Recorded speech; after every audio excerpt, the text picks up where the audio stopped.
أعوذ بالله من الشيطان الرجيم بسم الله الرحمن الرحيم والصلاة والسلام على رسول الله وعلى آله وصحبه أجمعين رب اشرح لي صدري ويسر لي أمري واحلل عقدة من لساني يفقهوا قولي. First of all, I want to express my gratitude. I always find it very impressive when I find a room full of humans at like 10 o'clock in the morning on the first day of a conference. So that's really impressive, mashallah, that you guys are here and you guys care. I think one of the things that's happened in our modern day society, as Sheikh Yasser talked about as well, there's been a epidemic loss of purpose and meaning. And I think that what's happened now is that we live our lives kind of randomly. You know how we say things like, oh my God, that was so random.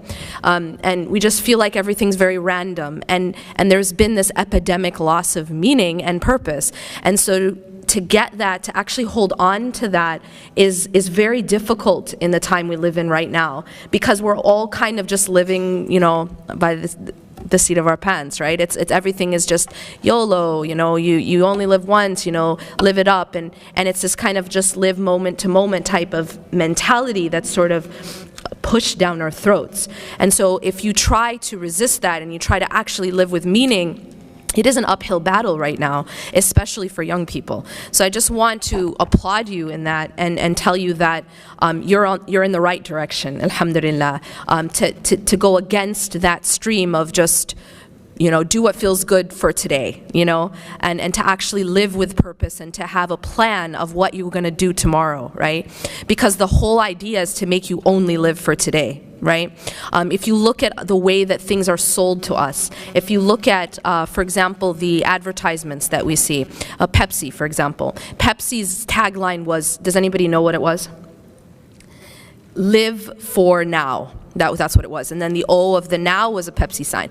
So the idea here, this is the type of thing that we're taught, is just live for now, don't plan for tomorrow, live it up, YOLO, right? You only live once, you're only young once, all this kind of, all these slogans, right? And the whole point of that is to make you just not think about planning for tomorrow. But that's completely the opposite of what Allah subhanahu wa ta'ala tells us, right? Because Allah tells us in the Quran the complete opposite. He says, وَلْتَنْظُرْ نَفْسٌ مَا قَدَّمَتْ لِغَدٍ. That Allah says, Allah is addressing the believers, and He's saying, He's telling us at the beginning of this ayah to have taqwa. يَا أَيُّهَا الَّذِينَ آمَنُوا اتَّقُوا اللَّهَ وَلْتَنْظُرْ نَفْسٌ مَا قَدَّمَتْ لِغَدٍ. O you who believe, have consciousness of God. So that's the first piece of advice or command that Allah is giving us in this verse. And then after that, Allah says, and let every person know what they've put forth for tomorrow. Let everyone see and have a plan of what is it that you're planning for tomorrow. And here the tomorrow isn't just talking about like in 24 hours tomorrow, right? But this is the tomorrow that's the capital T tomorrow, the tomorrow after we leave this life. Allah is telling us, no matter what age we are, that we should have a plan of what we're going to do when the capital T tomorrow comes. It's a little bit like a person who's planning on moving. Have you guys ever moved before? Homes? Raise your hand if you've ever moved in your life. Everyone has, right? Pretty much. We live in a very mobile kind of society, right? I have moved every 2 years. So I know about moving, and sometimes every year. And so this concept of moving, you know you're going to a new address, right? When you're moving, there's a process before you go to the new address where you know that you're moving, right? Okay, good. I'm just checking that you guys are awake. That you know that you're moving, but you're still in the old place, right? You know your new address. You know that there's a specific time that you're moving, but you're still in limbo, right? You're in between. And that's the process called packing and preparing, right? Okay, sometimes it's rhetorical, sometimes I actually want you to reply. So the point here is that in that process, imagine that you know that you're moving, so you know you're going to another home. And now imagine that instead of moving furniture from your old home to your new home, you decide to do the opposite. You decide to empty out your future home. So say anything that was in there, suppose it already had a fridge. You take the fridge and you throw it out. It already had furniture. You take out the furniture and you throw it away. And then you decide, because you're really smart, that you're going to burn it down. Are you guys following me? So you decide that you actually want to burn it down. It's your future home. But not only are you taking the furniture out, you're burning it down. Okay? So what happens now? You guys are still moving there. That's not going to change. But what's going to happen when you get there? You just burnt your house down. So you actually, not only do you have no furniture, sometimes some people are going to get there and there's no home. It's been burnt. You understand? And that's what a lot of people are doing with their future home. That future home that everyone is going to. Like there's no doubt about it. Whether or not you're prepared, you're still going there. Do you guys get it? Nobody can argue with the fact that they're going to their grave, even an atheist. Yeah? So that's their future home, regardless of whether or not they furnished it, regardless of whether or not they burnt it down. They're going there. And every single one of you is going there. But the question only has to do with what have you set forth for it? What have you furnished in it? Or have you burned it down? You understand? And see, when we're moving, we prepare that home. In fact, oftentimes we do this. We buy new furniture for that home. We leave the old furniture, right? We bring only the nicest stuff for that new home because that's where I'm going, right? That's my destination. And that's the thing, is that some of us are furnishing that new home and some of us are burning it down. Now, there is a very, very important role in that whole process that your friends play. So now I want to bring it to the topic of company, of your friendships. And I don't just want to talk about friendship, but I want to talk about environment in a bigger scale as well. All right, I'll begin by talking about friendships, because at this age, I see a lot of young people right now, and at this age, our relationships, our friendships, actually our relationships are always important, but our friendships are of utmost importance, especially when we're young. And they're also important as we grow older. But especially when we're young, our friends become sometimes more influential than our parents. And so who you choose to be around. I use the analogy of, you know how they tell you are what you eat? Anyone ever heard that? You are what you eat. What does that mean? It means that if you eat healthy, you're gonna be okay. And if you eat unhealthy, you're gonna be very simple, right? What happens if you drink poison on a regular basis? Just a couple sips for breakfast. Anyone? You might not die right away because you're just taking a couple sips. But what are you doing over time to yourself internally? You're killing yourself, really. You're killing yourself. So what happens is that our environment, our company to be specific, sometimes is like sipping poison. The people that we're around, the influence that they have on us, and I was noticing that, this idea, and Sheikh Yasser touched upon it, that people think, oh, but I'm not going to be influenced, I'm strong. That's like a person saying, I can sip poison, I'm not going to be influenced, I'm strong. Can anyone say that? No. Everyone will be influenced if they sip poison. And in the same way, your relationships will affect you. It's just a fact. The Prophet ﷺ said, Al-mar'u ala khalili, ala dini khalili. So that a human being is on the same way as their closest companion. Do you know what that translates to? That means that you should pick out your closest companion to be the exact image you want to be. Does that make sense? Because the Prophet ﷺ said that you will be like your closest companion. You'll be the same deen. And deen doesn't just mean religion, by the way. Deen just means a way. The way that they are.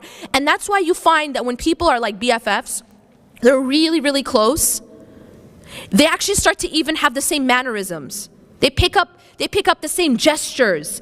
They make the same faces. You know what I'm saying? They laugh at the same stuff. We start to actually morph into the people that we're close to, yes or no? Yeah, you do. You do. You just start to become almost like the same person. This is what the Prophet ﷺ, he understood psychology before there was something called psychology.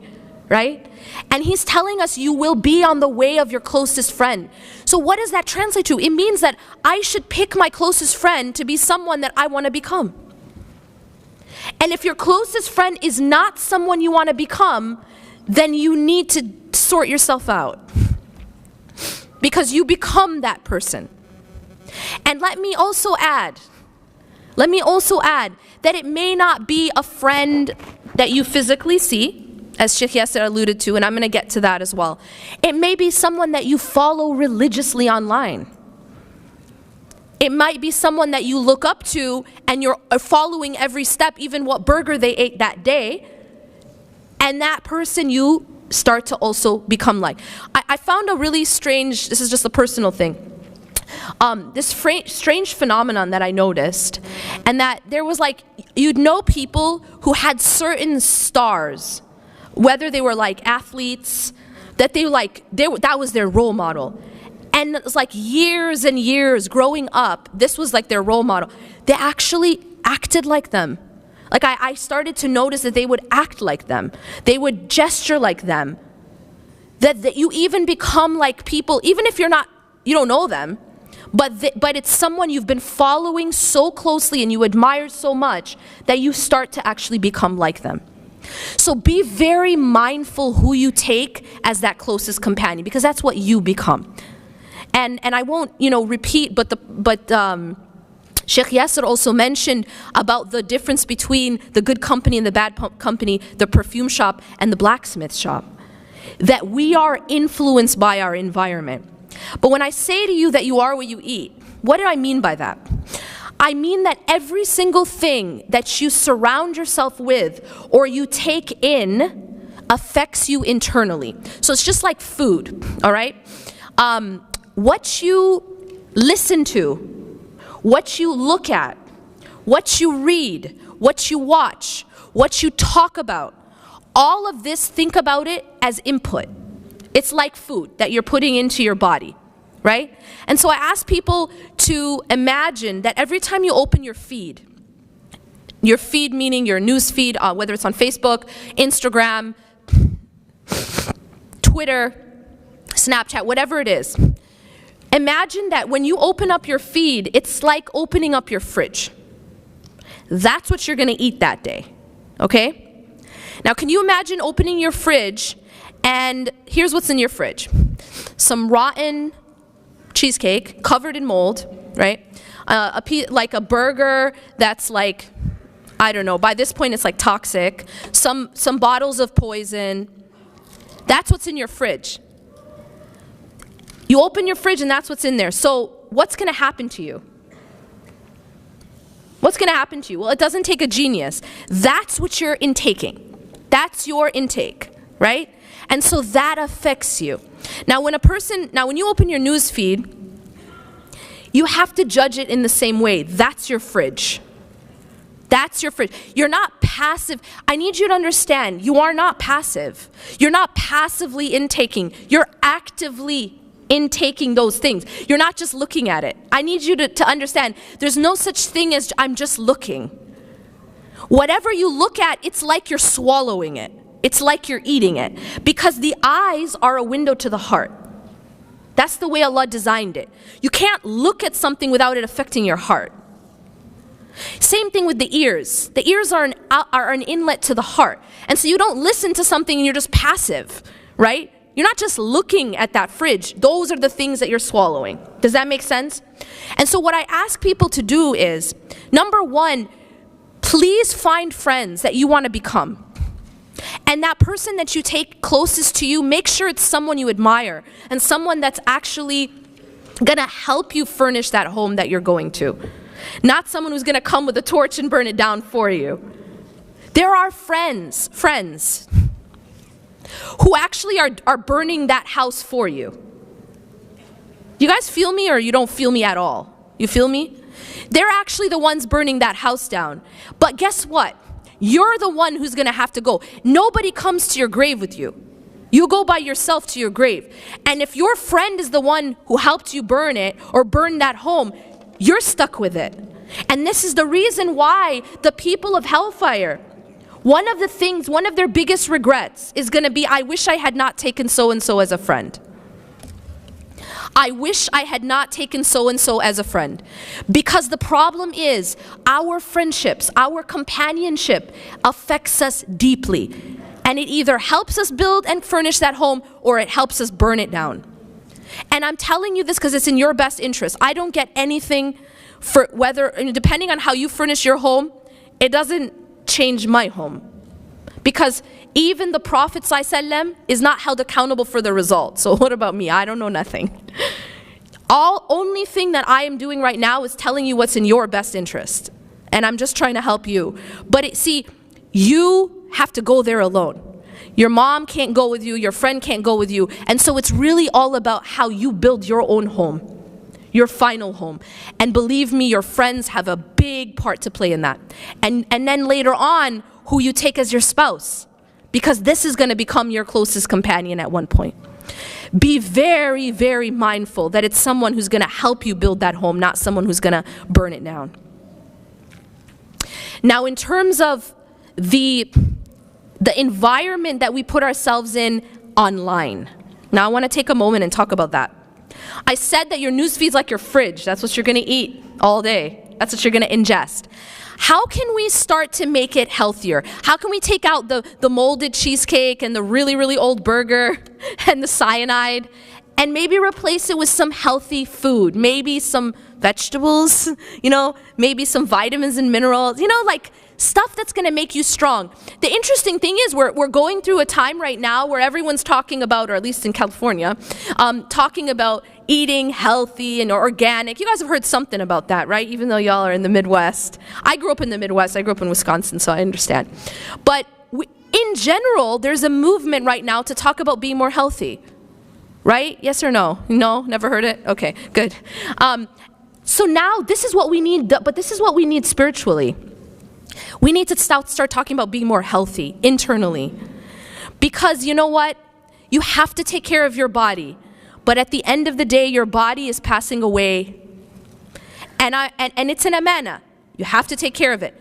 But at the end of the day, your body is passing away. Can you tell me, anyone in this room tell me, what's happening to your soul after your body passes away? It goes to the barzakh. So it's actually continuing to exist. Barzakh, right? So your soul continues and your body disintegrates. Which one do we take better care of, generally? Isn't that ironic? Does anyone else find the irony in that? We take better care of our body than we do our soul, even though our body is passing away and our soul is not. Your soul doesn't actually pass away. Your soul just moves. It moves from one world to another, and then from that world to another, and then guess what? It lives forever. Like forever, capital F. That's a lot of time, isn't it? So it's quite important that you take care of it.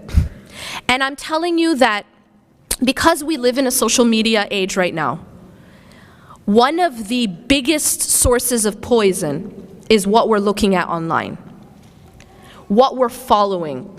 And I'm going to put aside right now, like, I'm not going to get into a fiqhi discussion about what's haram and what's halal, because I'm not qualified to do that. But what I do want to do is I want to just talk about just basic psychology, all right? What you guys are following, it may not be blatantly haram, right? It's cool. You can learn a million different ways to wrap your hijab. That's awesome, right? A million different ways to contour your face. That's awesome. Lots of different fashion, all that stuff. I'm not saying any of that is haram to just watch.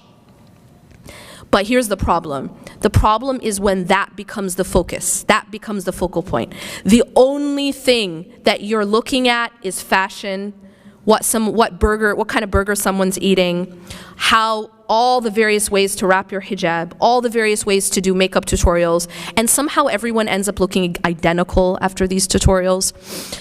Do you ever notice that? Yeah, it's really, really bizarre.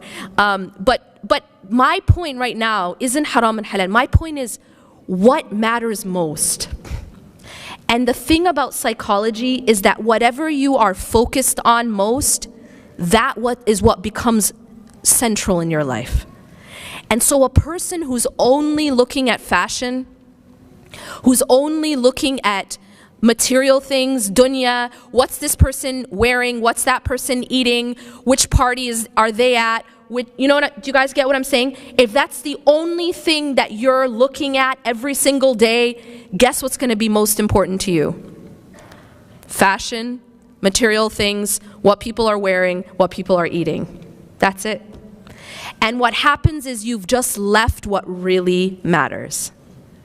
And so my point to you is, if you can change what you're looking at every day and make it something a little bit more healthy, a little bit more maybe inspiring, something that's going to actually help you to build your home, something that's going to help you furnish your home, then you will actually be in a better position. Because now you'll be using social media rather than social media using you. You can use it as a tool for either good or bad or just a waste of time. Lastly, because I really do have 5 minutes left, I want to just leave you guys with some advice, some practical advice. And I told you guys that you take care of your body. We all do, and we need to, but we've neglected our soul. We've neglected that home that we're definitely moving into. So I want to just leave you guys with 3 points of how you can furnish that home and how you can not just, improve your own internal being, but also be a better friend for others. The first thing is the salah. I can't talk to an audience without talking about salah. And the reason for that is salah is the oxygen that keeps us alive. It is the spiritual oxygen of the heart and soul. And so the salah will allow you to be able to be healthy in the same way that oxygen allows you to continue to live. And if a person is eating organic vegetables and green juices and they're really, really healthy but they're not breathing, what's going to happen to them? Come on, you guys don't have to be a doctor. You're gonna die if you don't breathe, right? And it doesn't matter how healthy your food is. So the salah is that basic oxygen that keeps you alive. Number 2, I'm gonna ask everyone to download an app onto their phone called My Dua. It's spelled MYDUAA. And what it is it's a collection of the supplications of the Prophet ﷺ from the Quran and from the Sunnah that he would say throughout his day.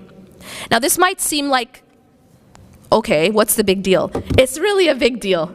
It's really a big deal. Because what this app does is it's equivalent to those vitamins and minerals and food and water that you put in your body, but it's spiritual. Every time you're reading these supplications, you are making your internal health stronger. Now I'm just going to tell you this. When you download this app, by the way, best 99 cents you'll ever spend, and no, I don't get a cut. When you download this app, you open up on the side, there's going to be a few, by the way, there's a supplication for every motion of life. And the more you can incorporate in your life, the healthier you'll be. Psychologically, emotionally, spiritually, and every otherly. But what you have to do, like there are certain supplications you can't live without, and they are the morning supplications, the evening supplications, and the ones before you sleep. Make sure that these you're getting off your app. Even if you aren't doing the rest, but make sure at least you're doing those. And then over time, you can learn the small ones, right? You leave the house, there's a small dua. You come back in the house, remember Allah. These things are life-changing. But let me just, before I end, tell you about the morning and evening. You go to this app. The good thing about this app is there's this thing called a star. You can star the supplications that you want to do, because there's like 25 of them. It might take you an hour and never do it again. It's better for you to make a small list and to be consistent, because the Prophet ﷺ said that Allah loves the actions that are consistent, walau aqal, even if they're small. If you guys want to get in shape, and you go to the gym for 8 hours and then don't go again for 6 months, is that going to work out? No. But if you do the 7-minute workout, by the way, it's scientifically proven, 7 minutes every other day, you're actually going to find results. But that's because consistency is how Allah designed the world. That consistency is what brings results. So even if it's a few, you star them, that becomes your starred list, but you're consistent. You will find that it will have a profound effect. Lastly is the Quran. Stay connected to the Quran. And that means it doesn't need to be like a juz a day or something, but just even if it's one ayah, but you're connected and you're understanding what you're saying and you're trying your best to reflect and live by it. And also the hadith and the sunnah as it relates to the Quran. Try as much as you can, even if it's a little bit every day, to stay connected to that. أقول قولي هذا واستغفر الله لي ولكم إنه غفور رحيم سبحانك الله بحمدك أشهد أن لا إله إلا أنت أستغفرك وأتوب إليك. Just a quick announcement. I do have just a limited few copies of my book. I have my new book, Love and Happiness. This is the new edition of Reclaim Your Heart, which is, it includes 4 new chapters, 2 about tawakkul, love of God and finding God. Jazakallah khair. Assalamu alaikum wa rahmatullah.